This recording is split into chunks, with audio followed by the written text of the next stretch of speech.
Well, hello. How is everybody this Wednesday? Welcome back to another Wine Shark Wednesday. It is I, your host, the Wine Shark, who am sitting here struggling to get my bottle of wine open for today because apparently I can't do three things at once today. Hope everybody's having a great week. I'm kind of getting through the depths of winter here. It's been kind of busy around yonder and had a good week, but I wanted to get together with you guys today, enjoy a glass of wine, and talk about all things enological. Well, actually, we're only going to talk about a few things. And they're going to be an interesting sideline of enology, but I hope everybody is doing well. So yeah, we're going to talk a little bit today. Just let's see what's going on. Like I don't know, let's catch up about last week. Um, well, let's see. To begin with, we've got February events are starting to line up. So we closed up the um, poll from all of the Patreons to decide on what the online classes are going to be, basically through first quarter and beyond, actually. So that's kind of fun. We've got the public shows then for February are all locked and set. So just to give you a preview, for those of you that are here first, I haven't even published this out yet. So what have we got? We've got Port Pairings Part 2, Vintage and LBV Port. We're going to focus on those on the 12th of February. Then on the 13th of February, live show at the Reunion Tower with Two Penny Beer. We're doing beer and wine tasting together. Another beer and wine plus how does it work with small bites food kind of thing. Then we're going to do the 26th, we're going to do wine styles, South Africa. We're going to talk about some of the South African wine tradition, New World wines from there, and kind of dig into some of their history with a couple of selections from there. And then the 27th, we will be doing another show at the Tower with the Girl Scout cookie pairing. So that'll be fun, learning how to pair your wine with Girl Scout cookies because you just can't even. So that's kind of cool. Well, hello to Miss Donna and to David Mary Thomas. Hello. So yeah, but so that's kind of what's coming up there pretty soon. Just kind of give you guys the first glimpse of what's going on. But we've just finished a couple of local private tastings. I got another question again. As always, when I think about topics for the Wednesday show, some of the best stuff that I get is from you guys, my guests. Right? I love the questions that you guys come up with because it really lets me get outside of what my preconceptions about wine are and really kind of understand what my customers are really thinking about. It's just a good thing to have that customer driven dialogue. So that being said, I got another question this last weekend that was identical to or very very similar to questions I have had in the past. Probably happens about once every other month, and that is this is we're going to talk about likes and dislikes because the question was, so why do I like wine X better than wine Y? And the example here, the guest was talking about two particular wines within a wine tasting, but I've also had other examples where guests have simply spoken to me about why they like, they just ask, well, why do I like this but not that? Whether it's and you can insert a lot of things, but the variations on this have been pretty frequently asked. I mean, like I said, if I get the exact same type of question like that, more than once every 6 months, I start to wonder about how many people aren't asking and really do have that. So let's talk a little bit today about subjectivity and what you like and how that question is freaking awful from my perspective as an educator and a sommelier. So first things first, we have to talk about subjectivity itself and the concept of likes and dislikes. The pros and cons of this are kind of two. Obviously there's a pro. There's a lot of pros to the idea of subjectivity. The cons are of course the difficulty in discussing it between people. But it is a core belief of mine that you drink whatever you like. Now that kind of seems absolutely normal. That seems like the usual sort of concept. Why wouldn't that be the case? Well, because there is, as I've said in the past, a lot of preconception about what wine is, what wine isn't, about a lot of snobbery and other stuff that goes along with the world of wine, and that's something that that barrier, I'm desperate to break down. Again, it's just part of WineShark's kind of overall culture. But when we talk about what, and why, and that's going to be kind of the core of the difference between what's and whys are really the differences that are important to understand here. You notice that I very often compare wine to other sensual and subjective pleasures, like, say, music or art or food, things that you like. And the subjectivity of that, about liking or disliking, is very much on each of us as individuals. The enjoyment of that is an individual, not only an individual kind of just, it's built into us, but it's also, I'm not here to tell you what is objectively and irreversibly good or bad. In the world of criticism in general, when we talk about things like this, we talk about qualities, but not enjoyment, and that's an important thing that we need to understand. So the reason the above question is so awful to me is because it asks me to interpret, translate, divine, or otherwise guess what your tastes are. In other words, why do I like this better than that? I don't know. That is beyond my capability to say. Training and experience aside, the way that question is framed, if I answer it honestly, is I have no idea what's going on inside your brain and your body. I'm not in there with you, believe it or not. So this wouldn't be, I said, this would not be an issue if this was just a one-off question. But this happens, I said, with enough frequency that I really thought it was worth addressing and talking a little bit about what and why this makes sense. So here's some harsh truths. You may have heard this before if you've watched the channel for a while or been to a class, but my job is actually not to give you wines that you like. As counterintuitive as that sounds, I am not here to be a wine purveyor and trying to please you with the things that I bring you. That is not my primary goal. It is a delightful secondary goal, but the reality is my job is to introduce you to and educate you about the myriad of wine topics that we cover. Okay? So that's why I'm an educator and primarily, and a purveyor of such fine things as a secondary task. So, if you happen to like a selection or style that we're talking about, if I bring you a wine that you're like, man, this is amazing, I'm like, that is great. That is a great value add to what I do. And in fact, it helps reinforce lessons. One of the joys of finding a wine that a guest or customer likes is the fact that if I teach you a lesson about a wine with a wine that you like, it's much more likely for it to stick. Although sincere displeasure could easily work the same way, at least when it comes to wine faults. But unfortunately, it rarely works that way when we talk about wines you simply don't care for. You tend not to remember them too much, or you remember broad things but not specific things. So for me, I would be far happier at the end of a class or at the end of a presentation if you could repeat the knowledge that we tried to talk about back to me in a true and faithful and a true understanding method, rather than you say, wow, I liked every wine within this style. Because that is valuable information. I'm glad that you do, and I'm glad that that if you enjoy it, hopefully you'll come back for more. But on the other hand, just saying to me like the wine was amazing doesn't necessarily mean that what we talked about had any sort of impact. This is there's a quote in the movie Blade Runner where the two replicants are trying to demonstrate to one of their creators that they are not just inhuman robots, and the line that Pris says is, I think therefore I am. Roy Batty turns and says, very good, now Pris, now show him why. The idea here is, show me and tell me how and what you like about a wine, and we can have a very interesting discussion. Just telling me that you like it makes me go, cool. I'm glad you do. But really, I think my end goal is just to basically help you understand why it is that you understand that, so that we can then replicate that in the future. The idea is moving past. So why is this concept so very important?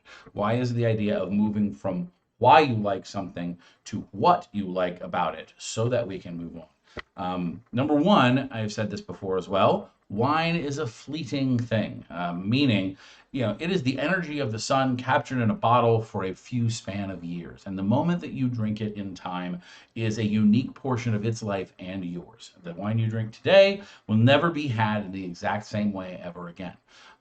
Getting nostalgic about wine in that same way as like, and here we're going to use another analogy in comparison to, let's say, a favorite song you love.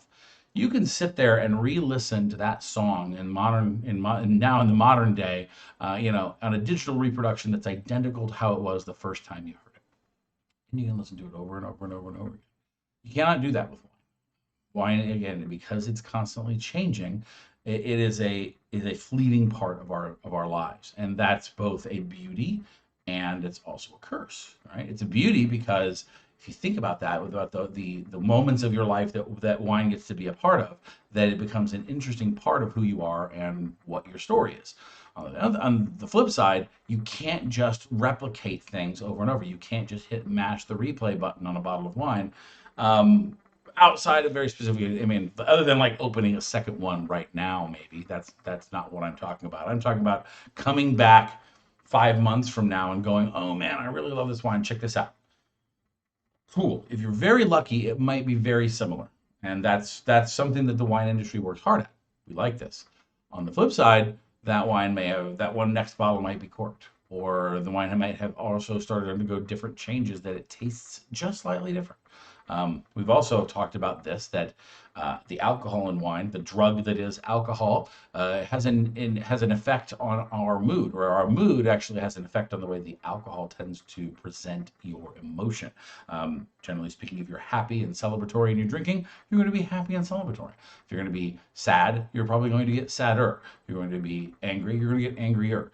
This is a known fact about how alcohol tends to affect most people. So anyway, that all goes back to that topic of it's a one-time thing. So we don't want to hold on to the moments too hard, but we do want to understand, what was it about it that I liked? What is the physical properties of this wine or the mood and occasion that helped me really, really enjoy that? So, and then to get just a slightly more philosophical on that, understanding why you enjoy or appreciate something can not only increase your enjoyment of it, but it will expand your enjoyment by being able to replicate the experience. As I said before, what my goal is to be able to help you understand what you like about a wine, so that you may go forth and find more of that similar thing. To understand what your wine tastes and be able to describe them, so that in other situations beyond just my class, you can say, oh, I like this or that. Also, so that you do not become slavish to a single label or bottle or creator of wine, because sooner or later they're not going to be around. You're not going to have that exact thing anymore. And when you do, you're kind of stuck. But if you understand what it is about those wines that you like, then you can carry that forth and find new things. So this is good. So again, just to restate that, to understand why, you must first understand what. And help me help you.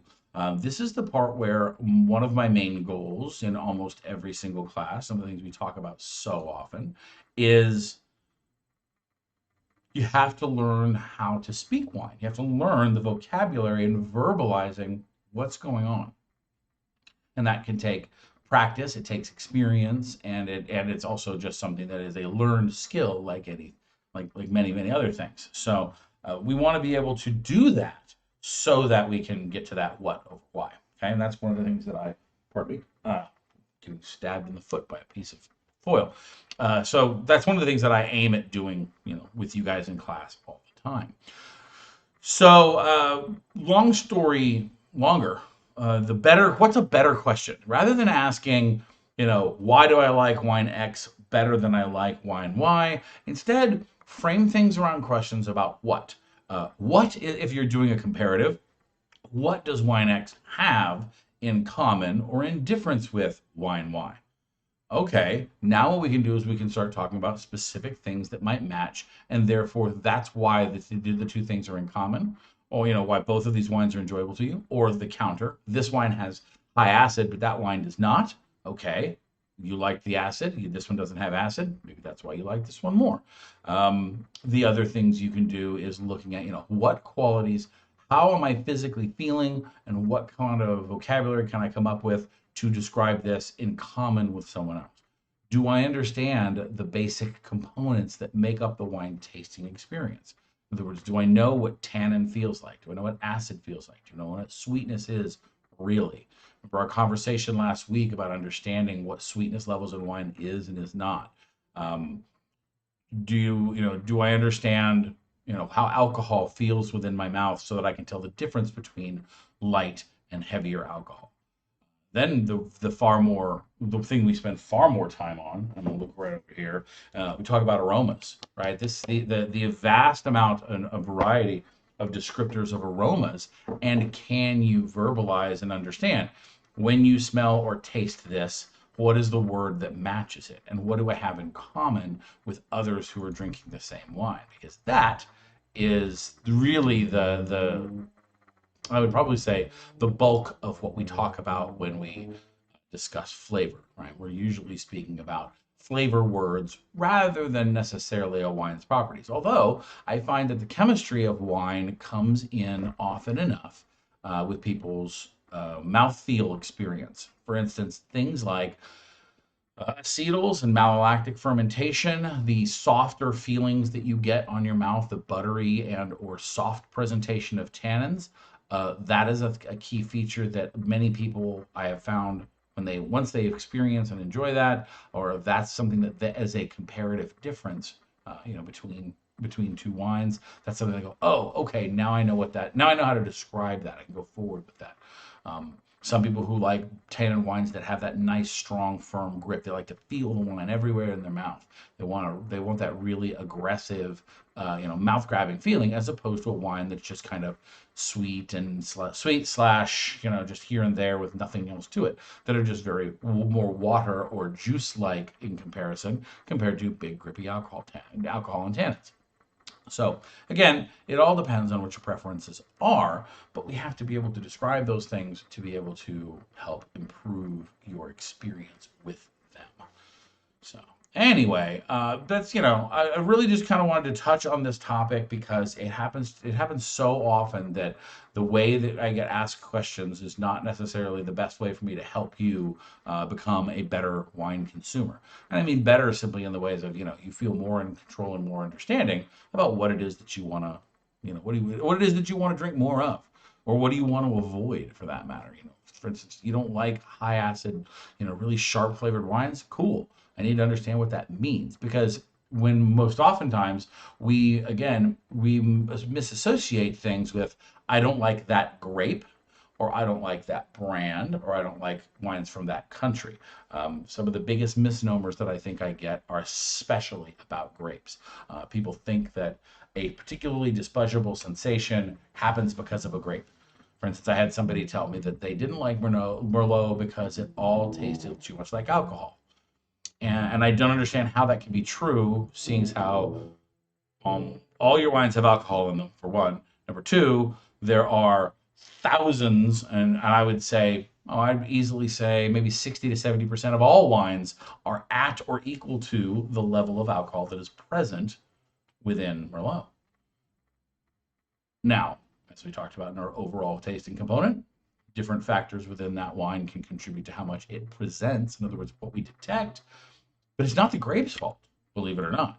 There's no way that the factor of that particular grape, that its alcohol presentation, because by the way, the chemicals are exactly the same, is any different than any other Cabernet Sauvignon or Chardonnay or Sauvignon Blanc or Riesling. It's just a matter of that's that thing where they have come across some Merlots they didn't like. They tried enough of them that they drew a conclusion that this must be true, right? A classic logical fallacy.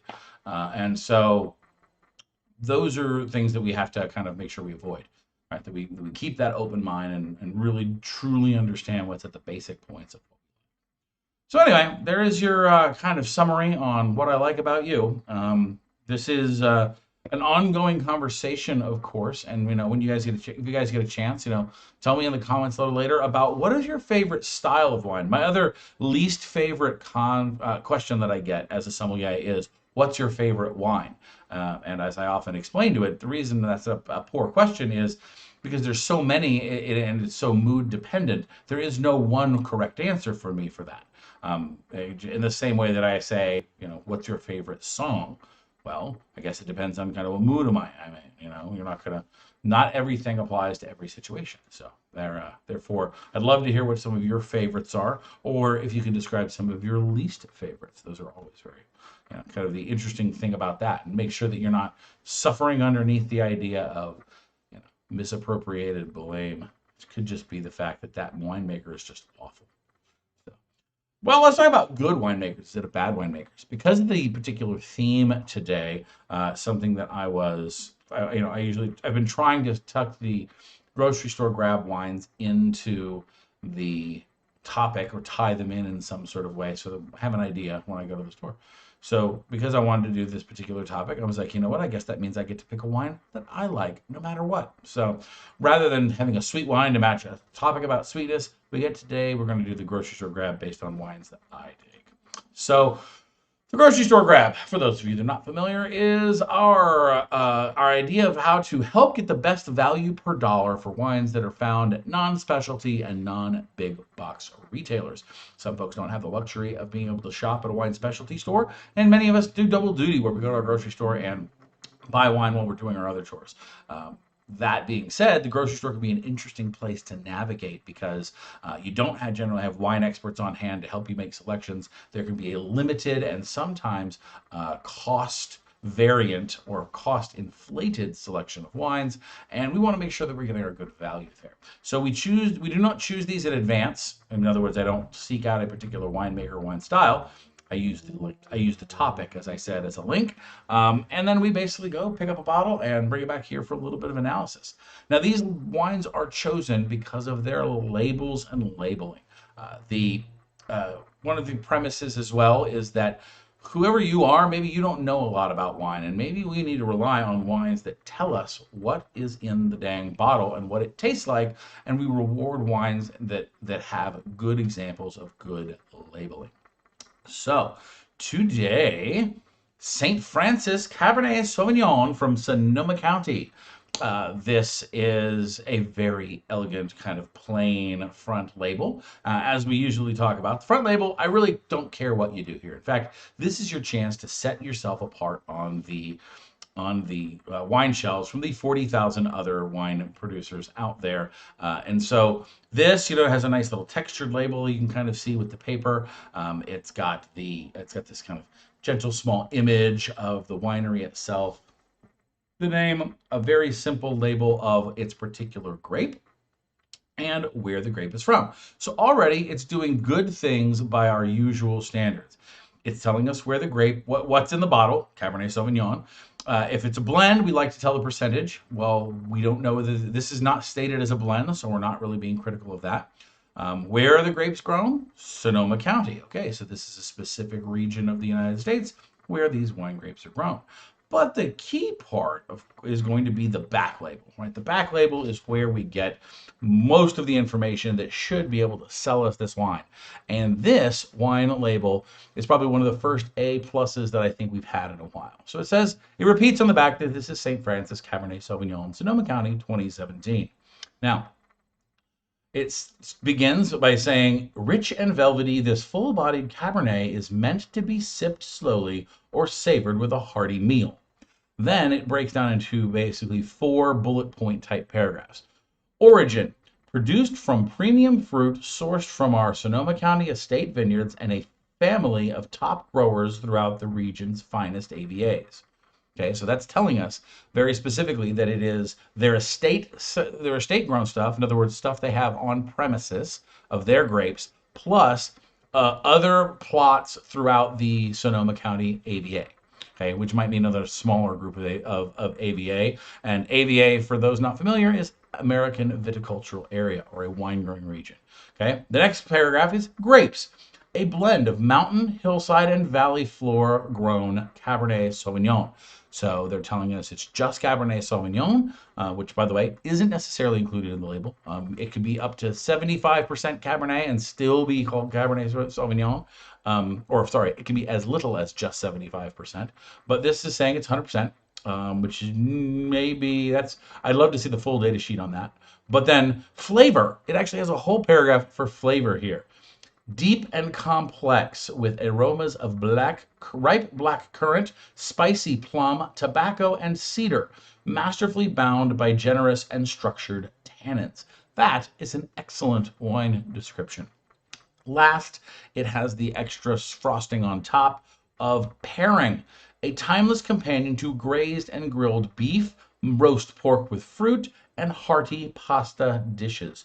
The only bad part I would say is that pasta is not a good descriptor there, but the rest of that is really, really, really good. So this tells us where the grapes are grown specifically, and even more specific than just the AVA.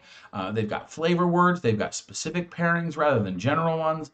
Everything that I want to see on a wine label is right there.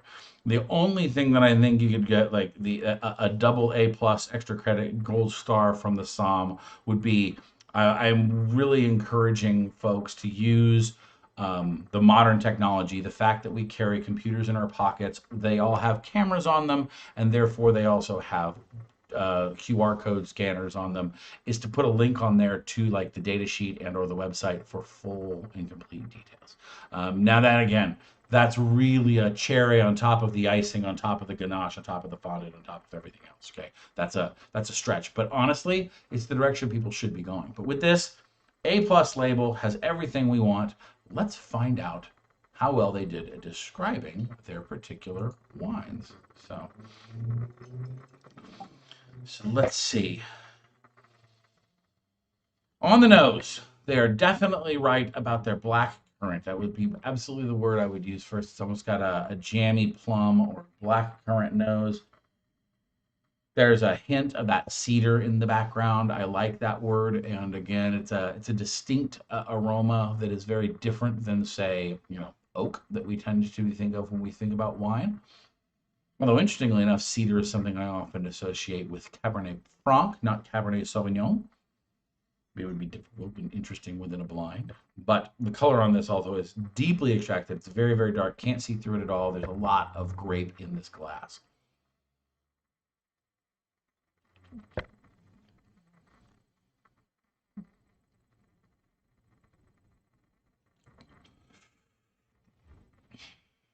Oh yeah. Now, full tannic structure all the way around your mouth, inside of your lips, all over your tongue.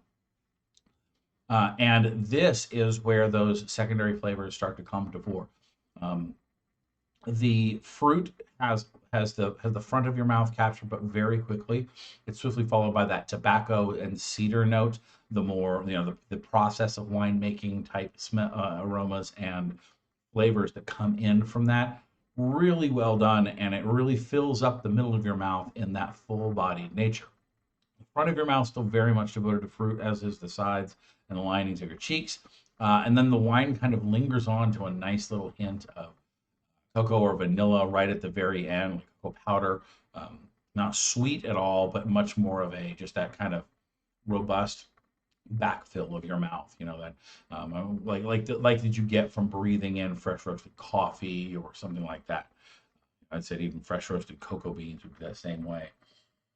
But yeah, that right there, that is a really well done cab. Oh, and something I forgot to talk about earlier, the St. Francis Cabernet Sauvignon. Now, this is a case where the grocery store marked it up a bit. That's for certain. I think it was $37.38 at list price before your club card type thing, my local Tom Thumb. But the end price was $20. It's a $20 cab.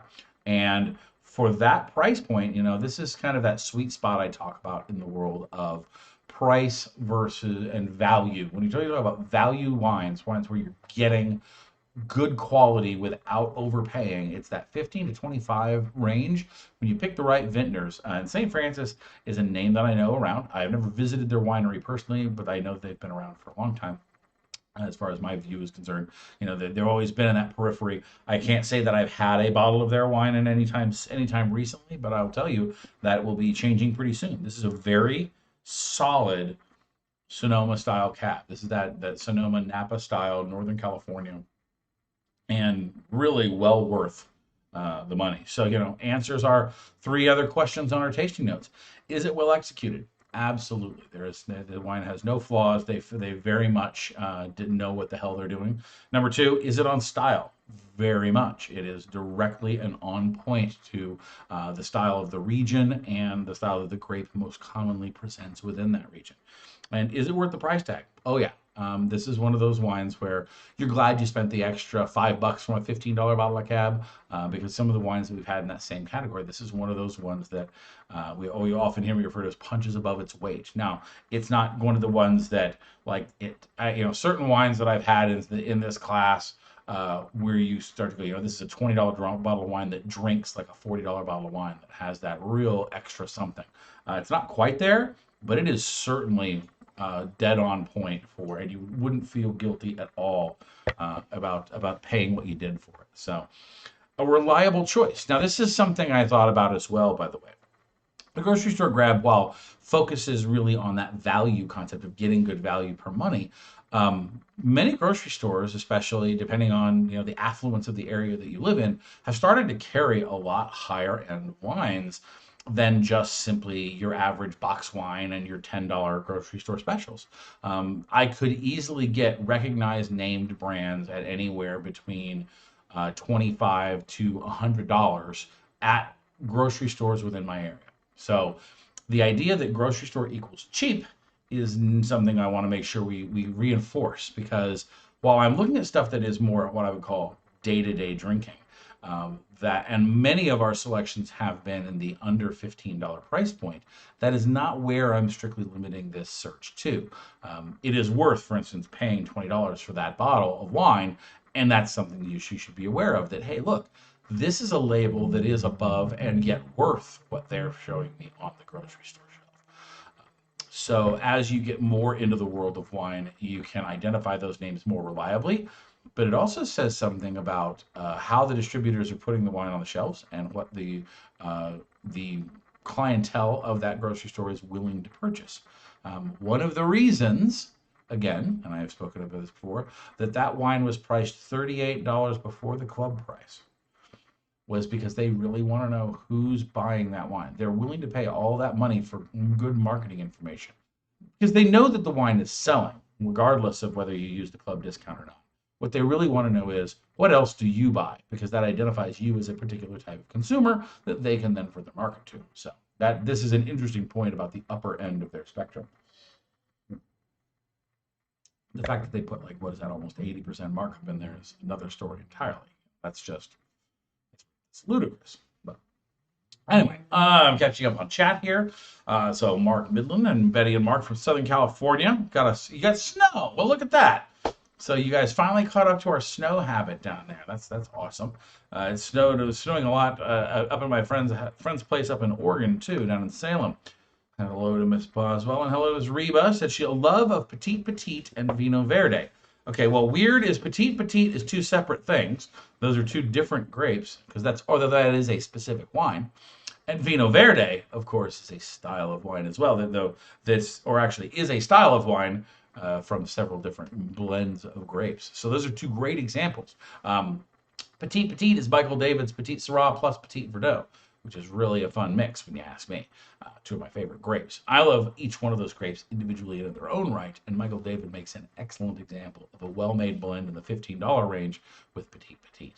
And Vino Verde, as a style of Portuguese light white wine, is a brilliant example of a style that's just so danged easy.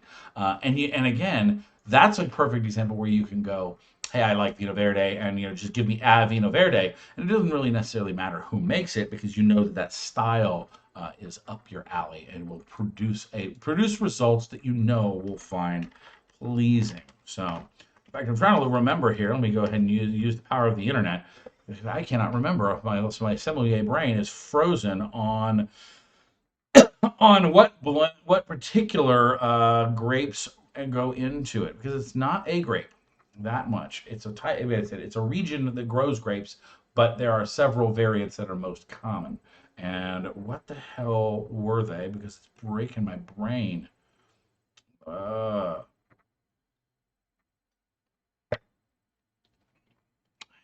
It's because Mino region. Knew that much. Yeah. Mean whole province, and that is the province. That is, but not the grape per se.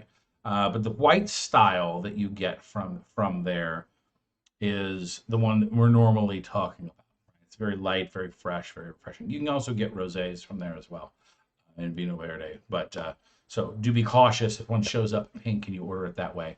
Although I don't think you'd ever experience that in the States. Just to be to be true here. It's very much more a white wine style where us are. So. So Barbara says, so yeah, my Raven was talking about Michael David, of course, and so we as we served one of your desert island wines, very nice.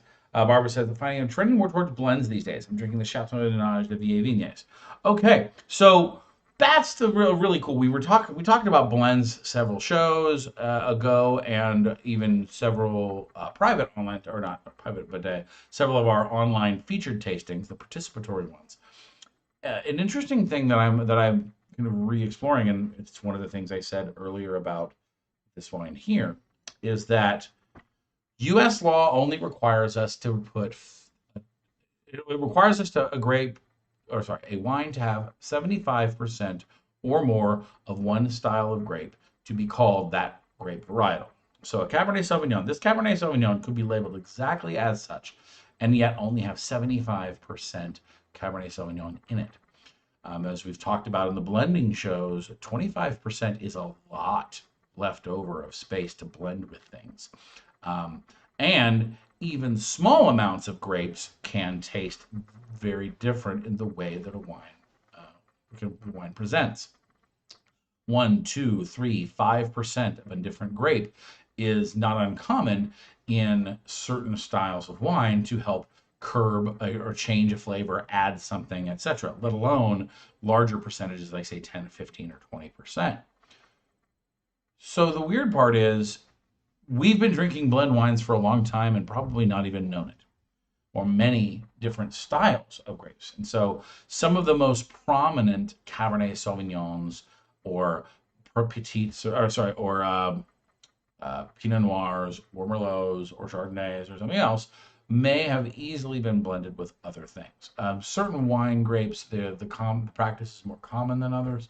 But what's so interesting is that this is that concept where the winemaker has a lot to say in what goes on, and just by putting Cabernet Sauvignon on the bottle doesn't necessarily mean you know what's actually in the bottle. You need transparency to be able to, to do that, right? And so this is that idea that we don't, without transparency, you don't know what's in there, and that can be problematic. Although it could just make you dogmatic. It could make you basically just, I only like I really like these wines best that are from this place, and the way that they make wine is the only way that I enjoy that grape. But that's that part where we're lacking true understanding because we don't, if we don't have that transparency to see, you may not know that it's Petit Verdot that adds that one little to your Cabernet Sauvignon that really makes it excel from just say 100% Cab. Again, now that we're actually done with this wine here, let's go take a look. If I look up the St. Francis Cab, no, I don't want to see it at the wine store. I want to see it on their winery. Let's see what their tech sheet says.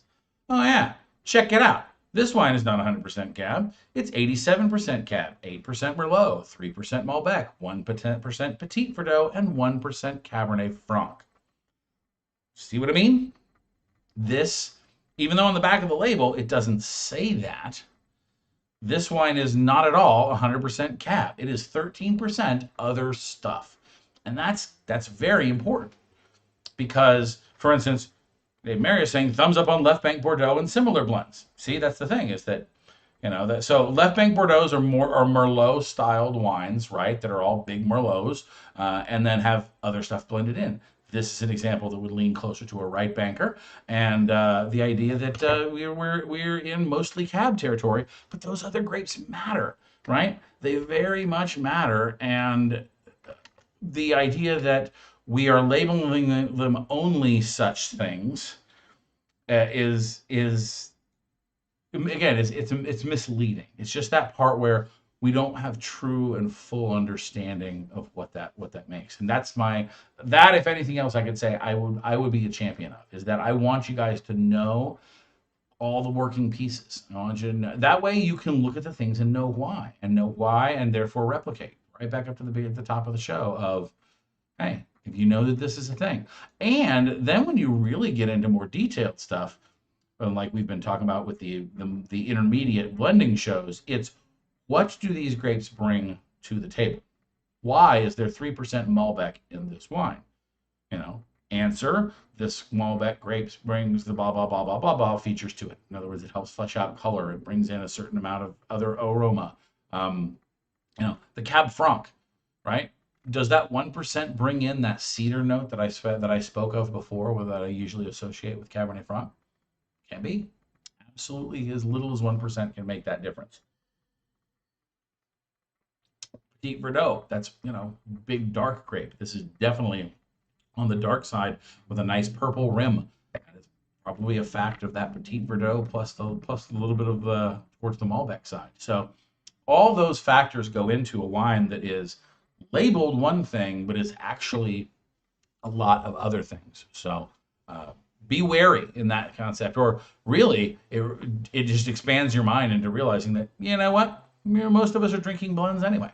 There are very much, by the way, don't get me wrong, that does not mean that every American wine or that is produced as, you know, is blended. There are many wines that will clearly and definitively say they are 100% Sauvignon Blanc or 100% Chardonnay or 100% Cabernet Sauvignon. But that is not necessarily always true. And as you see, what you see on their website and what you see on their bottle are two different things, which is sad. It makes this particular sommelier sad. We deserve to know. Anyhow, but yeah, so that's something that we'll have to have. So for Dave and Mary about left bank Bordeaux, that when we do the Bordeaux show, we'll have to make sure that we do the left bank, not just the right. So because actually that's what we're going to do, is we're going to go, here's a left, here's a right. Let's do head-to-head comparison. But you know, again, Merlot driven wines, great wines. Right? One of the primary homes of blending up stuff. All right, questions, anybody? Let's see, other than our running commentary, and some great comments today. Thank you all. Thank you all. Why not?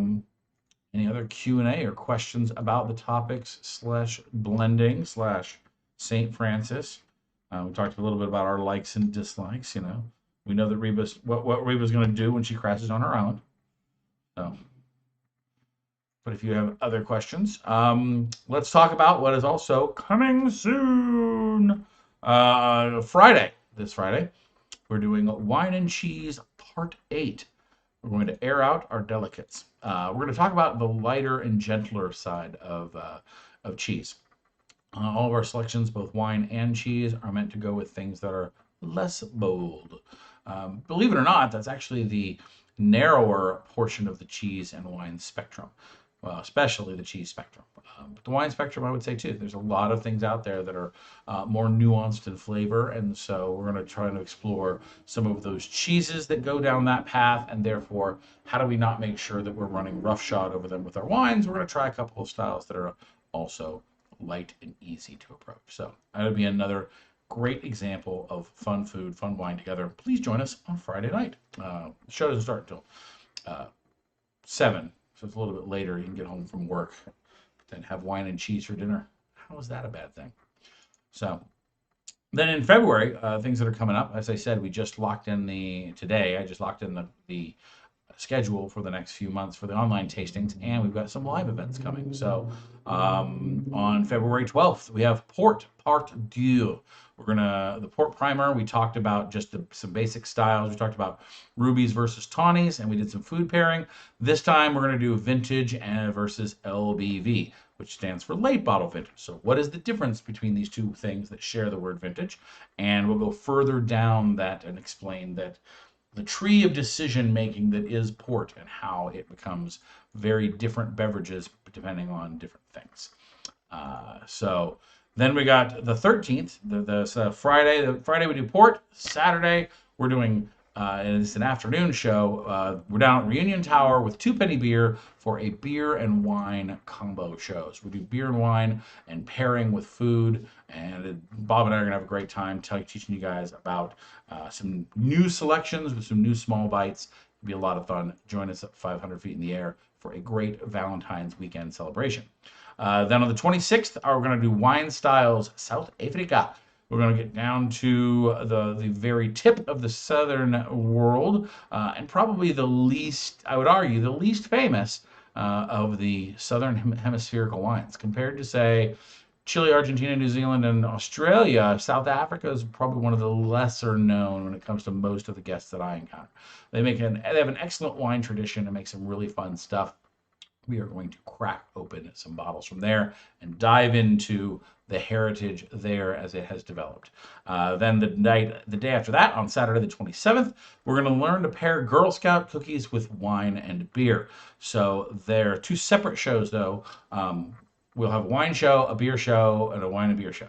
They're not three shows, but basically you'll have a selection, and Two Penny Beer and I will come around and we will be talking to you guys about why and how the pairings work. So it's a little more self-guided, a little less of the lecture style show, for lack of a better word. So, all right, so we catch up on comments here. Reba said she just ordered Friday's wine plus 4 other rando bottles because of a discount. That's right. I actually just placed the wine orders from now until March for the online shows for that same reason. I went and got my Mix 6 discount because I'm only doing 2 wines per show. So rather than just do 2, and then I went ahead and did both months. So we're all good to go. Some excellent choices. Now I still have to go get cheese tomorrow, but that's another story. So Barbara Boswell said, I'm going to have a house full on Friday. Well, like that. Well, that's good for the online show. And he said, with our all of our good, safe buddies, this is the best time to share good food and wine for dinner. Or especially for good food, wine and cheese. That being said, I need to put an alert on the port example when it goes up. One of the bottles that I'm recommending is set at a 375 ml size. So I want you guys not to be surprised if you get a small bottle. So then again, unless you have a team to help you drink your port anyway, I don't want you guys drinking 750 mils of port. I have to pull you guys out of the ER. So anyhow, so as I said, in closing, you guys throw your in the comments after the show. Once the show goes live, let us know your favorite styles of wine, or if you've got something that is just awful in your opinion that you never have figured out what's good or bad about it, or even why you don't like it. Throw that in the comments below. We'll have a discussion in the comment section. If you like what we're doing, hit that like and subscribe button. We are getting up there, almost at 100 subscribers. We'll get our own URL and a special show with yours truly as Flynn Markley, which, by the way, the Scarborough Renaissance Festival shows are on as far as we know. So we are going to be seeing you guys for the World of Wine in a couple of months. So that's awesome. So share the channel with a wine-loving friend. Help us grow and share and spread the word. And if you really like what we're doing and would like more and in-depth content, come and join us over on Patreon. With your support over there, you keep this WineShark swimming in the right direction, and you get lots of cool bonuses, discounts, previews to cool stuff that before other folks get it, all kinds of neat things. So I hope you guys have the rest of your excellent week.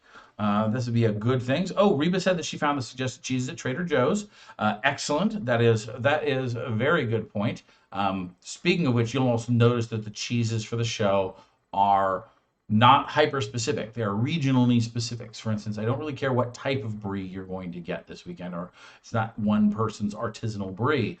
This is an important selection for this week. They are all just regional cheeses, which is good, which makes you should have pretty good availability. But if you have any questions, don't hesitate to shoot me an email or a comment and let me know, and I will help you find the right cheeses. So anyway, until next time, ladies and gentlemen, I hope you guys have a great week. I have been your Wine Shark. Cheers.